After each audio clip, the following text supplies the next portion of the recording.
খালি garden rich নয়, garden রিচে ঘটনা ঘটেছে বলে সবার দৃষ্টি গেছে।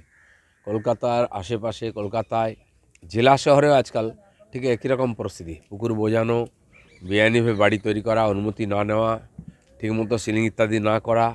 তো তার ফলে এই ধরনের ঘটনা যেখানে সেখানে ছোটোখাটো ঘটে, এবার বড় হয়ে গেছে। সারা পশ্চিমবঙ্গ জুড়ে যে রাজ চলছে লুটপাটের এবং প্রমোটিং রাজ, এর পরিণাম হচ্ছে অনেক প্রাণহানি হবে আরও, যখন তখন ঘটনা ঘটতে পারে। আর সরকার সব জানে, দায় কেউ নিচ্ছে না। কলকাতার ডেপুটি মেয়র পরস্পর বেআইনি নির্মাণ নিয়ে বিস্ফোরণ, বিধাননগর চেয়ারম্যান বাইট, সল্টলেক বেআইনি নির্মাণ বারংবার পৌরমন্ত্রী এবং মেয়রকে জানানো, লাভ হয়নি। সল্টলেকে বেআইনি নির্মাণ হয়তো কম আছে, কিন্তু কবজা করে রাখা সরকারি জায়গা ইত্যাদি বহু জায়গা দখল করে বসে আছে, এবং তার জন্য অসামাজিক কাজকর্ম কিছু হয়। এটা নিয়ে কেউ কেউ বলার চেষ্টা করেছে ওদের পার্টিতে, কিন্তু তাকে গুরুত্ব দেওয়া হয়নি। সেজন্য এটা একটা এই সরকারের নীতি হয়ে গেছে, তার পার্টির নেতা কর্মীদের করে খাওয়ার একটা ব্যবস্থা করে দিয়েছে।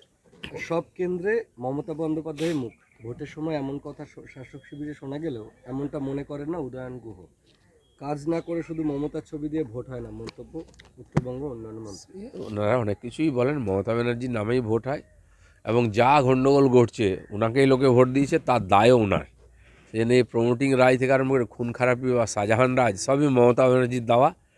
ওনার নামে উনি ভোট চেয়েছেন, এখন লোককে তার জন্য ভুগতে হচ্ছে। অবৈধ নির্মাণ আতার ঘর, গার্নগিজ মারলে ক্ষুদ্র তৃণমূল বেড়ে চেয়ারম্যান বাইট, 100টার মধ্যে 10টার মধ্যে অবৈধ নির্মাণ।